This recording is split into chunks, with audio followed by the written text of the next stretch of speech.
रास्ता ममता दीदी के बाप ने बनवाया था क्या? कि उनके बाप ने पैसा दिया था, वो हमारे टैक्स के पैसे से बनाए, तो हम क्यों ना जाए? गर्व से जाएंगे। तुम पत्थरबाजी करवाओगी, हम तुम्हारी सरकार ही बदलवा देंगे। जो भी दंगाई है ना, उनसे रिक्वेस्ट करूंगा, अगर तुम्हारे पास यूपी में चलाने के लिए पत्थर नहीं है ना, बाबा जी के प्रशासन को एक फोन कर दीजिए, बुलडोजर लेके पहुंच जाएंगे आपके घर को पत्थर में बदल देंगे। दिन रात मारते फिरना। अभी क्या, अभी तो मोदी जी है, वो तो थोड़े शांत है, तब तुम इतना बिल आ रहे हो। अगर भगवे वाला बैठ गया ना, तो तुम्हें देश छोड़ के जाना पड़ जाएगा। बिहार में कहना है जो हिंसा हुई वहाँ पे एक तरीके से हिंदू हैं जो भड़का रहे हैं। मस्जिद के बाहर क्यों एक तरीके से जय श्री राम के नारे, इतनी तेज से नारे वगैरह, नारेबाजी करना क्या? जब ताजिया निकलता है कहीं से भी, आपने कहाँ सुना है कि पत्थर हिंदू चलाता है? कहीं नहीं सुना है। और जहां तक रही जय श्री राम बोलने की बात, तो हम क्यों ना बोले? वो जो रोड बनी है वो टैक्स के पैसे से, हमारे पैसे से बनी है ना, क्यों ना बोले? पहली बात तो उनका एरिया जो बोलते हैं बहुत संवेदनशील एरिया है, तो वो संवेदनशील नहीं होता, वो रेडिकल एरिया होता है। और वो एरिया भारत में है ही क्यों? हिंदू का तो ऐसा कोई एरिया नहीं है रेडिकल हो जहाँ पे वो मुसलमान बोले या ईसाई बोले कि यार ये बहुत संवेदनशील एरिया है। वहाँ तो गर्व से निकालते हो रैली, हम भी खड़ा होकर ताली बजा के देखते हैं। तो ये पत्थरबाजी क्यों करते हैं? हम होली में पानी के गुब्बारे मारते हैं, वो पेट्रोल बम फेंकते हैं, हम फूल बरसाते हैं, वो पत्थर बरसाते हैं। तो फर्क बनर्जी ने तो पहले ही सचेत किया था ना कि उस रास्ते से ना जाना चाहिए, उस रास्ते पे मत जाना। वो रास्ता ममता दीदी के बाप ने बनवाया था क्या? कि उनके बाप ने पैसा दिया था, वो हमारे टैक्स के पैसे से बनाए, तो हम क्यों ना जाए? गर्व से जाएंगे। तुम पत्थरबाजी करवाओगी, हम तुम्हारी सरकार ही बदलवा देंगे, तुम्हारी सरकार ही बदलवा देंगे। कह रहे हैं कि वो रास्ते पे जाने की क्या जरूरत है, पहले ही से जब समझा के रखा। तो मैं वही बोल रहा हूँ ना, क्यों ना जाए? पूरा भारत हमारा है, हम भारत के कोने कोने में जाएंगे। ममता दीदी आ जाए, राहुल गांधी आ जाए, ममता दीदी का बाप आ जाए, फिर भी हम जाएंगे। रोक के दिखा दो। नीतीश कुमार कह रहे हैं कि ये इसमें साजिश की बू आ रही है, जो एक तरीके से दरभंगा और यहाँ पे हुआ सब। हमें उड़ती उड़ती खबर आ रही है, नीतीश भैया फिर से बीजेपी की तरफ देख रहे हैं। अमित शाह के पैरों में दंडवत करने वाले थे, वो तो अमित शाह जी ने संकेत दे दिया कि अब यहाँ पे कुछ नहीं हो सकता, अब दोबारा एंट्री नहीं है, वरना तो वो गए हैं अमित शाह जी। अब तक तो उनके पैरों में दंडवत करके लेट गए होते, लेकिन अमित शाह ने पहले ही डांट लगा दी, तो अब वो जान चुके अब हमारा यहाँ पे कुछ होना नहीं है, तो उल जलूल बयान दे रहे हैं। अच्छा, यही उत्तर प्रदेश था जहाँ पर मतलब कि दंगे हिंसा होती थी, लेकिन आज बाबा जी की सरकार है, कोई भी रामनवमी पे फूल वर्षा हो रही है। वही तो है ना बुलडोजर पॉलिटिक्स, जो बाबा जी ने इतनी सारी सर्विस चालू की है, बुलडोजर वाली सर्विस, गाड़ी पलटाने वाली सर्विस, उसके बाद दिमाग में पीतल उतारने वाली सर्विस, तो वही सब सर्विस का डर है जो आज दंगाई भाग रहे हैं और इन्वेस्टर अंदर आ रहे हैं, तो विकास हो रहा है ना। मैं तो बोलना चाहूंगा, जो भी दंगाई है ना, उनसे रिक्वेस्ट करूंगा, अगर तुम्हारे पास यूपी में चलाने के लिए पत्थर नहीं है ना, बाबा जी के प्रशासन को एक फोन कर दीजिए, बुलडोजर लेके पहुंच जाएंगे आपके घर को पत्थर में बदल देंगे। दिन रात मारते फिरना, दिन रात। योगी जी खुद पत्थर दे रहे हैं, चलो। और क्या, पत्थर देंगे नहीं, उनके घर को ही पत्थर में बदल देंगे बुलडोजर से, फिर मारते फिरना आराम से, पूरे यूपी में फैलाना आराम से। नहीं करेंगे ऐसा। टाइगर राजा सिंह ने इतनी बड़ी रैली निकाली, मस्जिदों को ढक दिया गया, किसी के बाप की औकात थी वहां पे पत्थर चला दे? नहीं चलाएंगे, उनको पता है। कोई भी अब बीजेपी शासित राज्य देख लीजिए, वहाँ पे नहीं भड़काएंगे दंगा। अरे ये बीजेपी वाले ही कराते हैं, जहाँ पे सरकार बन जाती है वहाँ पे नहीं कराते हैं, और जहाँ पे सरकार नहीं होती वहाँ पे। तो अच्छा, बीजेपी वाले कराते हैं, तो ममता दीदी की सरकार हो गई, नीतीश जी की सरकार हो गई, वहाँ की पुलिस प्रशासन सो रही थी क्या? कि वहाँ की इंटेलिजेंस एजेंसियां सो रही थी? इसका मतलब ये नाकारा निकम्मा है। तो अगर बीजेपी के शासन में ही हमारा भारत सुरक्षित है, तो मुबारक है, फिर आप छोड़ दीजिए, इस्तीफा दे दीजिए, हम पूरे भारत को भगवे से रंग देंगे। क्या दिक्कत है उसमें? हमें तो सुरक्षित रहना है, संरक्षण चाहिए ना। तो अगर बीजेपी दे रही है तो हम बीजेपी को जिता देंगे, फिर क्या दिक्कत है? अच्छा, ये कट्टरवाद को कौन फैला रहा है? मतलब कि कौन इस तरीके की हिंसाओं को, रामनवमी या हिंदुओं के त्योहार पर इस तरीके की हिंसा करने की कोशिश? देखो, इसके पहले कैसा होता था, एक ही पॉलिसी 70 साल से चली आई थी, वही तुष्टीकरण, 20% को लेके चलो, 80% तो सहिष्णु है ही, वो तो हमें वोट कर ही देगा, तो वो सब दूर हो गया। अब बीजेपी आई, वो 80% को साथ लेके चलने लगी, तो अब इनके पेट में दर्द होने लग गया है। तो ये इनको अभी तक समझ में नहीं आ रहा, और वही समझ की वजह से 300 सीट से 3 पे आ गए। अगर ऐसे ही 20% को लेके चले रहेंगे तो 0.2 पे आने में समय नहीं लगेगा। तो क्या लगता है कि पूरे देश में एक तरीके से जब मतलब कि योगी जी और मोदी जी की सरकार पूरे देश में है, भगवा की सरकार, तो फिर इस तरीके की हिंसा क्यों हो रही है? अरे वही तो बात है ना। अब देखो कैसे दिया को अगर बुझना होता है ना, तो बुझने से पहले बहुत फड़फड़ाता है, वही चीज़ यहाँ पे हो रही है। अब ये 3 सीट पे हैं, वो तीनों सीट से जाने वाले हैं, तो इसीलिए फड़फड़ा रहे हैं। अभी क्या, अभी तो मोदी जी है, वो तो थोड़े शांत है, तब तुम इतना बिलबिला रहे हो। अगर भगवे वाला बैठ गया ना तो तुम्हें देश छोड़ के जाना पड़ जाएगा, तो उसके लिए तैयार रहो 2029 में देश छोड़ने के। देश क्यों छोड़ के जाना पड़ेगा? सबका देश है, सेकुलर कंट्री है, उसमें कौन सा देश किसको छोड़ के जाना पड़ेगा? यही सब तो कह रहे हैं, एक तरीके से हिंसा फैलाई जाती है। यही सेक्युलरिज्म 57 देश में क्यों नहीं है? वहाँ पे भी तो है। पाकिस्तान में जब अलग हुआ 20% हिंदू थे, 0.2% रह गए हैं। वो तो मुस्लिम कंट्री है ना, हिंदू थोड़ी हिंदू कंट्री है ये भारत। बोल दी ना आपने, वो मुस्लिम कंट्री है, तो हिंदू राष्ट्र क्यों सेक्युलर का झंडा लेके चले? तो ये तो सेकुलर कंट्री है ना, सभी लोगों को सेक्युलरिज्म का ठेकरा सिर्फ हिंदू पे क्यों फूटे? सेकुलर वही तो वर्ड मेरा कब बोलना है। ऐड हुआ आर्टिकल में? संविधान में सेकुलर वर्ड कब ऐड हुआ? कुछ बताइए, आप लोग भी बताइए, आप लोग मीडिया से हैं तो। कब ऐड हुआ आप बताइए? आप बताइए ना। अरे आप बताइए। नहीं, थोड़ा न्यूज़ के नाम देख रहा था। आप ये बताइए, इंदिरा गांधी के टाइम में ऐड हुआ, ठीक है? तो केवल हिंदू ने ही ठेका ले रखा है क्या सेकुलरिज्म का? ये बताइए। और किसी भी धर्म के लिए वो चीज़ लागू नहीं होता है, केवल हिंदुओं पे लागू होता है। कुछ भी करो, हिंदू को कहीं भी मारो, कोई दिक्कत नहीं है। लेकिन अगर वहीं दो समुदाय में भिड़ंत हो जाए किसी भी मुद्दे पे, तो भाई वहाँ पे सेकुलरिज्म का झंडा उठा के लोग चल देते हैं।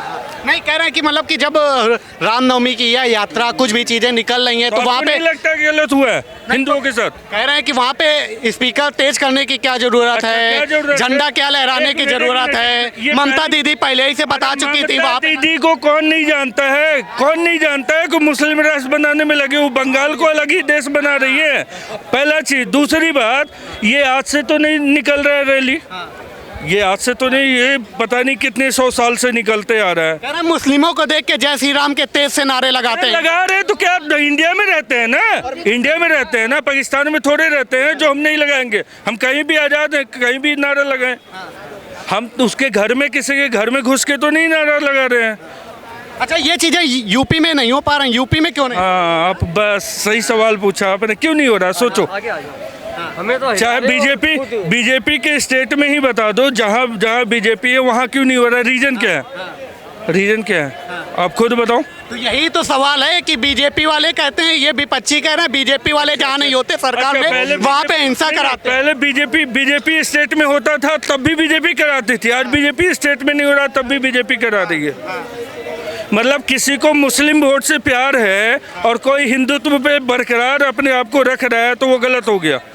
अच्छा भैया, ये बताइए कि जिस तरीके से पूरे देश में यात्राएं रामनवमी की निकल रही हैं, तो ये कौन लोग हैं मतलब कि हिंदुओं के त्यौहार पे रामनवमी इस तरीके की हिंसाओं को भड़काने उकसाने का प्रयास? सबको पता है इस पे भी राजनीति होती है। और दूसरी बात, एक ही समुदाय के लोग क्यों उसमें इन्वॉल्व होते हैं, आप खुद सोचो। तो इसमें कुछ बताने और जताने वाली बात नहीं है, वो तो बिल्कुल जग जाहिर है। और आज से नहीं चल रहा है, ये पिछले कुछ सालों से, जब से बीजेपी का गवर्नमेंट आई है, तो सिस्टमेटिक ढंग से पार्टिकुलर कुछ जगहों पे ही ये चीज़ हो रहा है बस। पंडित जी, क्या लगता है कि मतलब कि ये हिंसा करने वाले लोग कौन है? रामनवमी या इस तरीके की हिंदुओं के त्यौहार पर इस तरीके के चीजें क्यों हो रही हैं? संभाजी नगर में क्या हुआ? संभाजी नगर में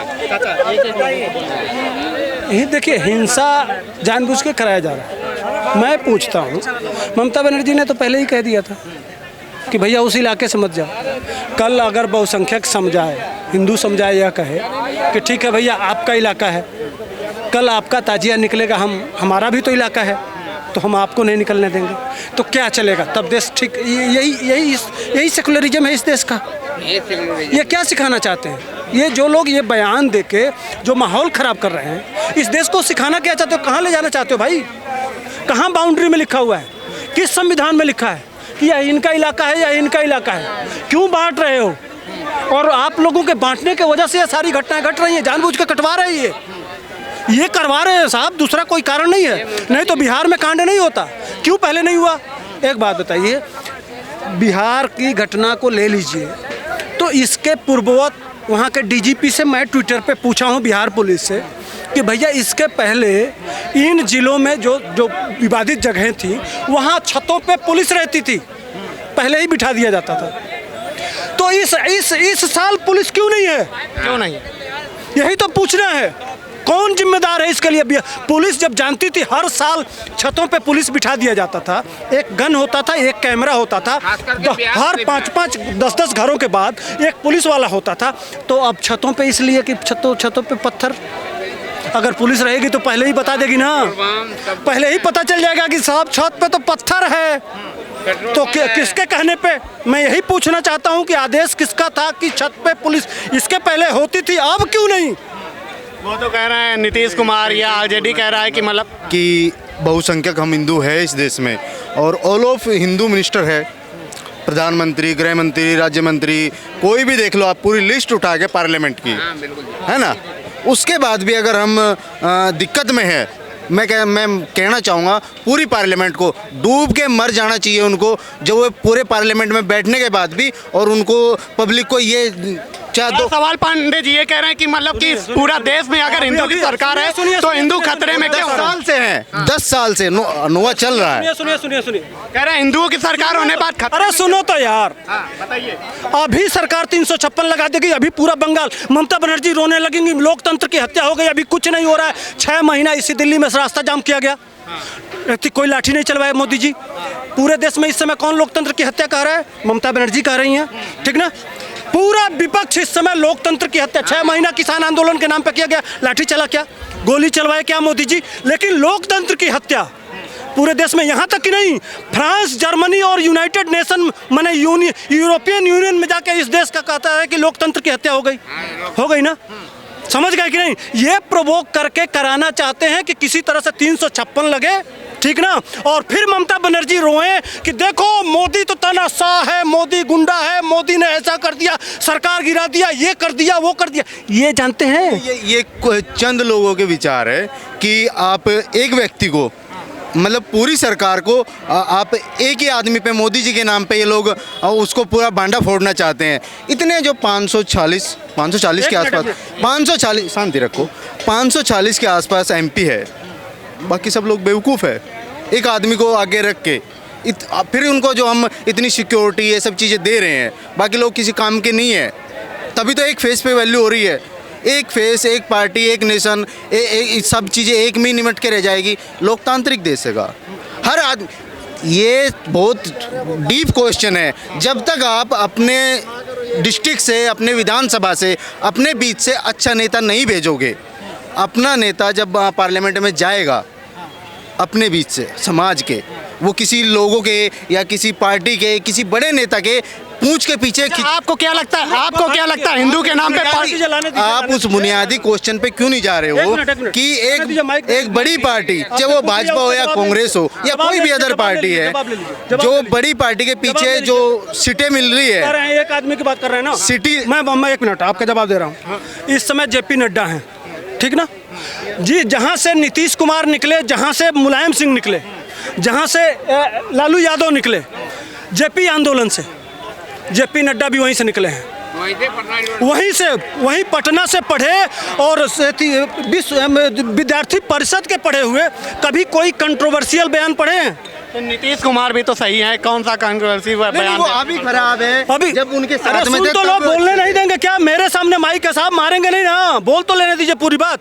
एक अध्यक्ष है, कभी कंट्रोवर्सी में नहीं पड़े, कभी हिंदू मुसलमान नहीं किए, हिंदू राष्ट्र की बात आई तो वह अध्यक्ष कहे नहीं हमारा अभी कोई एजेंडा नहीं है। एक तरफ भारतीय जनता पार्टी यह नारा देती है सबका साथ, सबका विकास, सबका विश्वास, ठीक ना। ममता बनर्जी क्या बोली? लालू तेजस्वी यादव का ट्वीट पढ़िए, संघी कह के और आतंकवादी, हिंदू आतंकवादी कह के। बताइए हमारे अध्यक्ष का बयान, बताइए मोदी जी का बयान, बताइए गृह मंत्री का बयान। ऐसे लोग, हमारा नेतृत्व है,